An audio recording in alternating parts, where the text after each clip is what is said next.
Oi gente, tudo bem com vocês? Eu espero que todos estejam bem. Eu vim aqui trazer mais um vídeo de caso criminal pra vocês. Eu espero muito que vocês gostem. É isso, gente.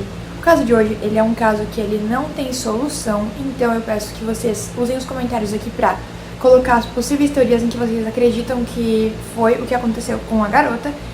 E aí a gente pode estar conversando sobre aqui embaixo. E é isso, gente, porque de acordo com as informações que tinha aqui, eu também não consegui formular uma teoria ainda muito certinha. Assim que eu vier a formar alguma opinião sobre, eu posso estar deixando ela aqui embaixo pra vocês, pra ver o que vocês pensam sobre ela. E é isso, gente, vamos começar o vídeo. O caso escolhido pra trazer hoje, ele se refere à morte de uma pré-adolescente, pois ela tinha 14 anos na época em que tudo aconteceu. O nome dela era Stephanie Crowley e ela morava na cidade de Escondido, que fica localizada na Califórnia. Ela morava com os pais, a avó e 2 irmãos. E esse fato acabou acontecendo e acabou vitimando a garota. Então eu vou contextualizar pra vocês um pouquinho de como foi a dinâmica desses fatos. E eu espero que vocês gostem da forma que eu vou contar aqui pra vocês. E a avó dela sempre tinha o hábito de acordar ela, né? Ela ia no quarto dela, batia na porta, enfim, entrava e acordava a garota. E naquele dia não foi diferente, no dia 21 de janeiro de 1998. A avó foi fazer o que ela sempre fazia. Bateu, né, na porta, entrou no quarto pra acordar a garota. Só que foi muito estranho, porque não aconteceu o que normalmente aconteceria, que no caso a garota acordaria, né, enfim. E aí então a avó acabou entrando no quarto e acabou se deparando com o corpo dela no chão e coberto de sangue, encharcado de sangue. Ela havia sido esfaqueada 8 vezes, né, golpeada com uma faca por 8 vezes.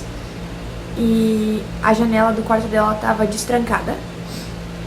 Não tinha nenhum sinal de entrada forçada ou arrombamento na casa, ou seja, não tinha sinal de que alguém estranho tivesse passado por ali, né? Parecia que era alguém que conhecia a casa, alguém que conhecia a família, alguém muito próximo. E não tinha pegadas nem vestígios que ligassem, né, ou sugerissem a ideia de que tinha passado alguém estranho por aquele local. É importante mencionar também que tinha uma porta de vidro deslizante na sacada do quarto dos pais da garota, e essa porta estava destrancada também. Mas na verdade essa parte não é muito anormal, porque os pais costumavam deixar essa porta só encostada. Eles não trancavam, não fechavam ela só ficava encostada. Então de qualquer forma ela já ficava meio aberta. Então encontrar ela aberta não era muito estranho. A polícia então foi chamada imediatamente. Nenhuma arma do crime foi encontrada naquela cena, né, naquele local. E nenhum vestígio também, como roupas ensanguentadas ou algo do tipo. As roupas que toda a família estava usando naquele dia, elas foram todas confiscadas pela polícia para que pudessem ser analisadas, né? E os corpos das pessoas também foram examinados, né, para procurar algum ferimento ou algo do tipo, porque provavelmente na tentativa de golpear a garota, ela deve ter tentado se defender, então ia ter algum ferimento de defesa ali da menina, né? Porque ela foi golpeada 8 vezes, né? Ela tentaria sair daquela situação, né? Ela tentaria se defender e a pessoa poderia ter algum vestígio que indicasse luta corporal. Então eles estavam procurando algum tipo de ferimento, mas eles acabaram que não encontraram nada. Os pais e a avó, eles foram alojados num hotel e os 2 irmãos, eles foram levados para um abrigo do governo. E durante esse tempo em que eles estavam no abrigo do governo, eles não tiveram contato nem com os pais, nem com a avó. Eles ficaram isolados, né, os irmãos e os pais e a avó também, né, eles não tinham contato. O irmão da Stephanie, ele se chamava Michael Crowley, um dos irmãos no caso, né, e ele foi considerado uma pessoa de interesse pela polícia. Ele tinha 14 anos, ele foi interrogado pela polícia por várias horas através do método de Reid. Esse método acontece da forma em que eles montam um ambiente que deixa o entrevistado com muita pressão, né, deixa ele sob muita pressão, tensão e tudo isso. E aí ele tem o objetivo de identificar o culpado e eliminar o inocente, né? Através das perguntas. Então nesse período podem acabar ocorrendo confissões falsas, confissões verdadeiras. Pode acabar ocorrendo qualquer tipo de confissão ou coisa que envolva processo criminal ali, né? No que se refere ao âmbito de interrogatório. É importante mencionar que esse interrogatório aconteceu sem o consentimento dos pais do garoto e sem a presença de nem sequer um advogado, ou seja, ele estava muito vulnerável ali, né, muito frágil, até porque, tipo, era a irmã dele, né, que acabou de acontecer essa tragédia, ele estava lá sendo interrogado e não tinha ninguém com ele ali, ele era menor de idade, lembrando que ele tinha 14 anos. Ele se tornou o principal suspeito, porque toda a cena do crime, ela parecia indicar que a pessoa que fez aquilo, ela conhecia a casa, conhecia a vítima, conhecia o local, muito bem a ponto de poder andar no escuro nele e não se perder, sabe? Onde ficava cada cômodo, onde ficava cada móvel, onde ficava cada coisinha na casa.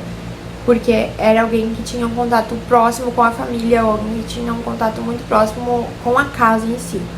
E também é dito que ele teve um comportamento meio estranho após a morte da irmã. Ele se mostrou bem distante, ele não demonstrou nem tristeza e não derramou nenhuma lágrima. É dito que ele foi, tipo, se afastando das outras pessoas, né? Ele se distanciou. Ele não demonstrou nenhum sentimento pela morte da irmã.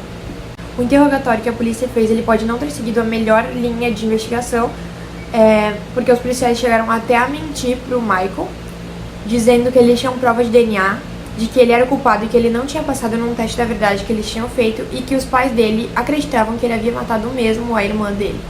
Então a polícia tava jogando meio sujo ali pra ver se conseguia arrancar alguma informação do Michael, né? Ele negou qualquer envolvimento naquele caso, mas em um certo momento ele acabou confessando e ele admitiu ter cometido o crime, mas quando eles começavam a perguntar pra ele detalhes sobre o crime, ele dizia que não se lembrava, como se ele tivesse estado fora de si naquele momento em que ele cometeu tudo isso. Como se ele não respondesse por ele mesmo no momento em que ele esfaqueou a irmã, né? É importante a gente falar também sobre os amigos do Michael. Ele tinha 2 amigos e eles também foram considerados suspeitos pela polícia e foram interrogados. Eram eles Joshua Treadway e Aaron Hauser. Aaron Hauser, ele era um colecionador de facas e os pais do Aaron, eles perceberam que estava faltando uma faca no acervo deles lá na casa. Eles acharam meio estranho, né? E aí, no dia seguinte, essa faca magicamente foi encontrada na casa do Joshua. Magicamente, assim, do nada, justamente a faca que estava faltando foi encontrada na casa do Joshua, no outro dia. E quando ele foi questionado sobre isso, ele disse que ele tinha pedido emprestada para o amigo, a faca, né? E o amigo tinha emprestado. Ele foi interrogado continuamente por 11 horas, das 9 horas da noite daquele dia até as 8 da manhã seguinte. E a polícia afirmava que aquela faca era justamente a arma do crime, mesmo não tendo nenhuma evidência de DNA nela, né? 2 semanas depois, então, eles acabaram interrogando ele de novo. Em uma nova entrevista que durou 10 horas, o Joshua ele acabou dando uma confissão detalhada de participação no assassinato da garota, né? Ele disse que tinha outros meninos que tinham participado junto com ele. Então ele, nesse momento, acabou sendo preso. A partir dessa confissão do Joshua, o Hauser também acabou sendo levado para ser interrogado. E ele confessou, mas ele acabou negando qualquer envolvimento. Ele apresentou um relato hipotético só, né? De como a garota poderia ter sido morta. Então ele apresentou uma situação na qual poderia ser explicação para o que tinha acontecido com a menina. Como se ele soubesse o que aconteceu realmente com ela e quem fez, como fez. Então ele apresentou esse relato hipotético e por isso ele também acabou sendo preso. Na manhã após o assassinato da garota, a polícia acabou interrogando o Richard Raymond Twitch, que ele era um homem que tinha 28 anos e ele tinha esquizofrenia, esse distúrbio, né? E ele havia sido visto no bairro da Stephanie na noite em que ela foi assassinada, batendo nas portas, olhando nas janelas. Alguns vizinhos já tinham ligado pra polícia pra denunciar esse comportamento e essa pessoa suspeita, né? Porque tava muito estranho isso, né? Não era normal. Esse homem, ele tinha uma extensa ficha criminal. Ele perambulava muito pelas ruas daquele bairro, daquela cidade, e ele não tinha tratamento pro seu distúrbio. Ele também teve suas roupas apreendidas pela polícia e ele possuía arranhões e um corte em sua mão. O ferimento que a polícia tanto procurava em alguém, né? Esse homem tinha. Ele tava com um ferimento que poderia ter indicado que ele havia mexido com aquele objeto, né? No caso, a faca, né? Talvez ele golpeou meio errado ali e se cortou. Não sei. A possibilidade, né? A hipótese. Mesmo assim, com essas provas, com essa explicação e tudo mais, com as testemunhas dizendo que ele tinha estado naquela noite no bairro, ele não foi considerado uma pessoa de interesse para a polícia, porque eles acharam que ele só estava sofrendo com os sintomas da sua doença, já que ela não era uma doença que era tratada, eles acharam que era só um reflexo dos sintomas, né? E que ele seria totalmente incapaz de machucar uma criança. Nesse momento, o alvo da polícia estava totalmente voltado e direcionado para o Michael Crowley, que era o irmão da Stephanie, né? Os 3 adolescentes, no caso o Aaron Hauser, o Joshua Treadway e o Michael Crowley, foram acusados de assassinato e conspiração para cometer o assassinato. O juiz decidiu então que eles seriam condenados como adultos. Nesse momento acontece uma coisa que muda totalmente o rumo desse caso.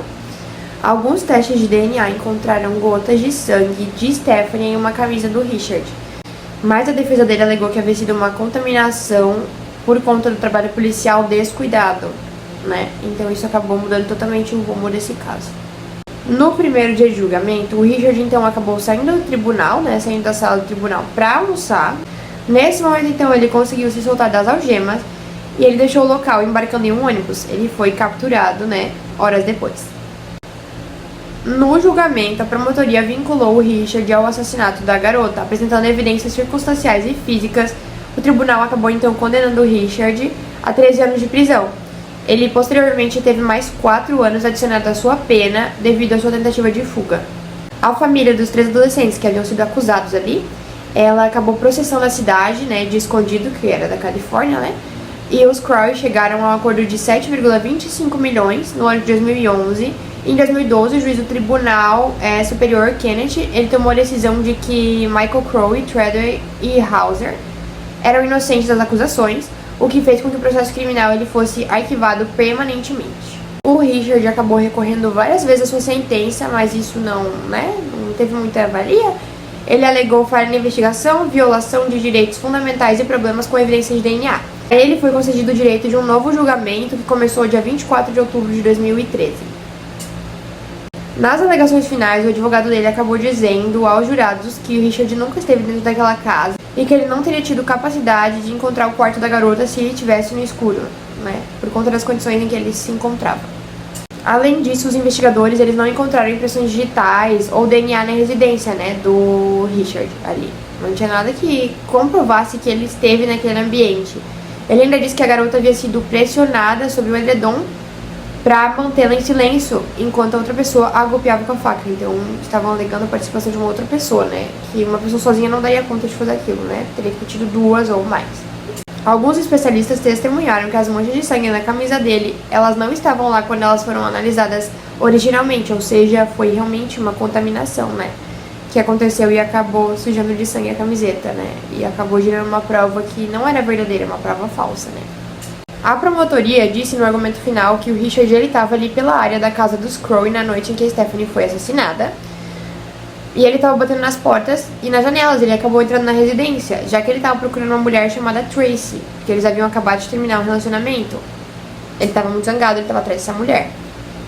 Dia 5 de dezembro do ano de 2013, o júri acabou retomando um veredito de inocente para o Richard.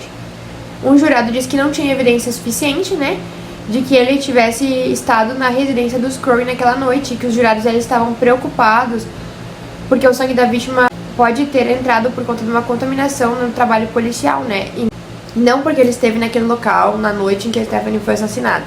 Esse caso segue sem solução até hoje, então, gente, eu queria saber muito em qual teoria vocês acreditam, né, se vocês desenvolveram alguma teoria assistindo o caso, se vocês desenvolveram alguma explicação para o que pode realmente ter acontecido com ela e quem foi o responsável. Eu espero que vocês tenham gostado do vídeo. Deixem o like, comentem, compartilhem com quem gosta desse tipo de conteúdo, se inscrevam no canal e não esqueçam de deixar a sugestão de caso aqui embaixo. É isso, gente. Até o próximo vídeo. Tchau!